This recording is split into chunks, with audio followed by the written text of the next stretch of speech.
Hello, I'm Super Cold Chaos, and welcome to the Devil May Cry 1 playthrough. The game was made by Little Devil Studios, a subdivision of Capcom, and the game is one of the more darker themed titles in Capcom's lineup compared to games like Mega Man and Street Fighter. There was a war between the human world and the other, the underworld. Isn't there But always? somebody from the underworld woke up to justice and stood up against this legion alone. His name was Sparta. Just replace the D with a T and you can make all the 300 jokes that you want. And continue to preserve harmony until his death. He became a legend. The legendary Dark Knight, Sparta. I think Batman already has all rights reserved to the title Dark Knight. Because she couldn't just walk into the scene, she had to jump out through a hell portal. Might as well. Alright, Devil May Cry, you've got my attention. Lunio. It's a sign. We get it. Devil May Cry. Sorry, we closed at 9. Again, no password. Maybe if I didn't make my password free Cupcake Bonanza, I'd have more customers. Oh my god! Whoa, slow down, babe. Get it, babe? Because I'm awesome and badass when I use words like this. Nature calls? It's in the back. So, you must be the handyman who'll take any dirty job. Am I correct? Almost. Why does this sound like the trailer to a bad action movie? Special jobs, if you know what I mean. You're the man who lost a mother and a brother to evil 20 years ago. The son of the legendary Dark Knight Sparta. Mr. Okay, forget Dante. bad action movie. This sounds like a straight up The way anime. I figure it, in this business, a Okay, lot of well, it people did come. get an anime later on, but If I that's not the send each point. one that comes, eventually I should hit the jackpot sooner or later. In that case, you should be used to this sort of thing. Yeah, I go through this every Thursday. I feel for you, Dante. That as well. Urge to make unlimited power joke rising.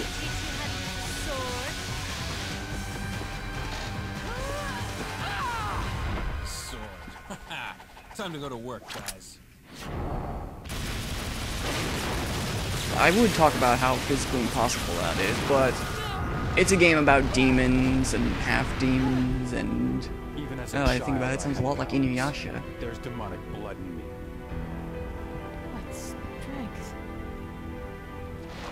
You were the first one to know about my vengeance. Looks like I'm getting closer.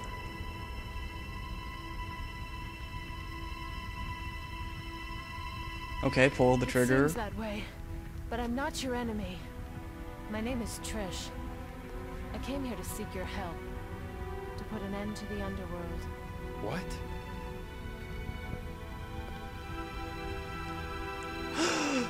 She has eyes.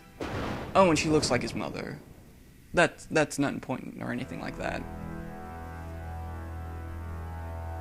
20 years ago, Mundus, the Emperor of the Underworld, resurrected. He just decided to resurrect himself. Yes. His powers were sealed by Sparta. He's attempting to gain control of the human world once again.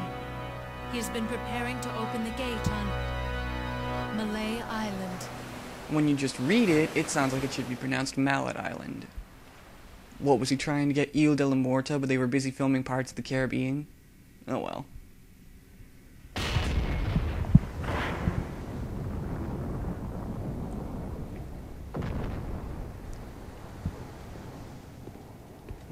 The castle is above this cliff.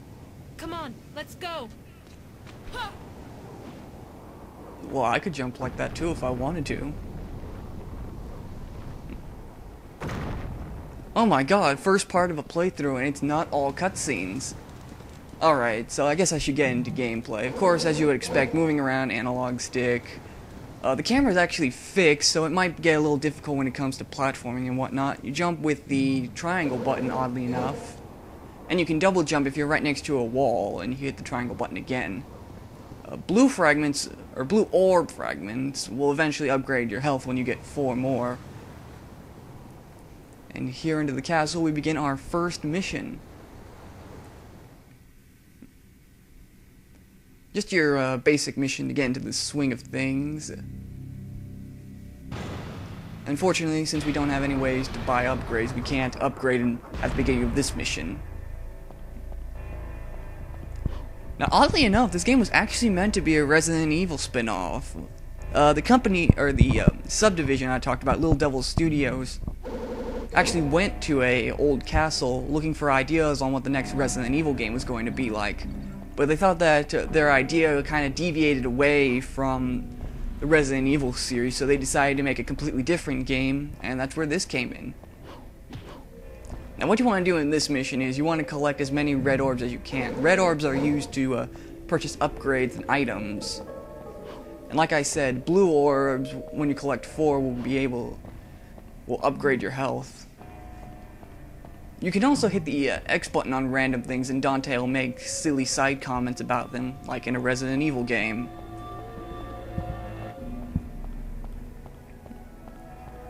Like I said, a lot of this mission is basically just getting into the swing of the movements and whatnot. That statue over there, if you hit X, Dante will make a note about how you can upgrade with it, but you can't right now because of the red door underneath it. However, we can break that door, or at least the curse on the door, as soon as we get 45 red orbs.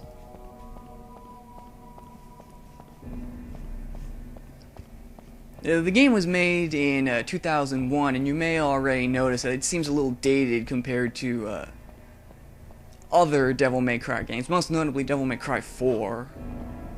Being on the PlayStation 3, it looks 10 times better than this. This just looks like a better Resident Evil game. But I digress. The game received a lot of praise when it was first released, though, for its heavy action and its dark themes and very rocking music.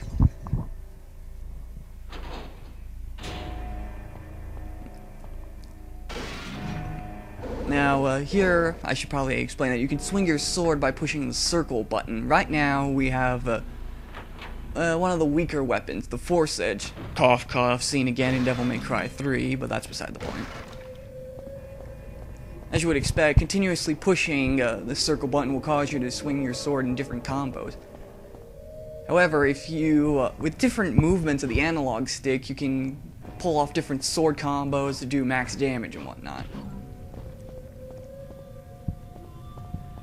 Up here... yeah, and it's really hard to aim sometimes. Oh, this doesn't feel like Indiana Jones at all. Well, I guess we'll just walk away from this thing and nothing will happen. Didn't expect that at all, did ya? Oh well. Now the one thing you want to remember is that you can lock on enemies by pushing the R1 button, holding down the R1 button. With that, you can aim your guns and shoot with square. Like I said, with different movements of the analog stick, you'll be able to pull off different sword combos and do all kinds of damage. One of the moves that I love using is the rapid thrust attack, where if you time your pushes right, like you hit circle once, you hit circle again, and you pause for a second before you rapidly push circle again, you'll continuously thrust forward to do a lot of damage.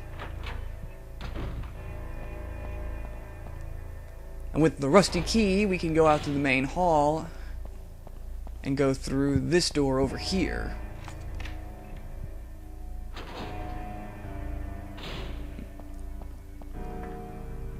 And up here, you can find another blue orb fragment. If I'm correct, this is our 4th blue orb fragment, so we can get a full blue orb. As you probably expected, I'm playing on easy mode, which means that I get more health and I get a few other added bonuses. All of this is just so that way we can get through the game a lot quicker. But you can also buy blue orbs in the store for a pretty fair price. Down here we pretty much just get into a gauntlet with more enemies. I probably should have mentioned before, but these are the marionettes. They come in 3 different varieties. You have some with knives, you have some with crescent blades, and others with shotguns. The ones you're going to see most of are the ones with knives and crescent blades. Shotgun ones don't really appear that often. But their basic movements are to throw their weapons, to slash at you. Also, here are green orbs. Enemies will occasionally drop them, and as you would expect, they recharge your health. But the shotgun ones are the most annoying, since their bullets will do a lot of damage, and they can cover a lot of range with their guns. When the marionettes throw their weapons, though, it's a lot easier to dodge. They do, however, have another move that they do, where they'll scream, and it'll cause Dante to be caught up in red wire. This pretty much opens him up for more attacks. But you can get out of that by just rocking around the control stick or pushing random buttons.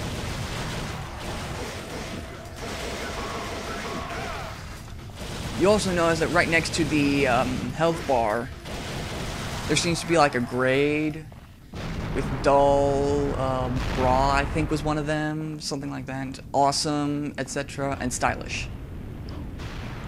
In this game, that doesn't really come into play as much as the other ones, but in other games that basically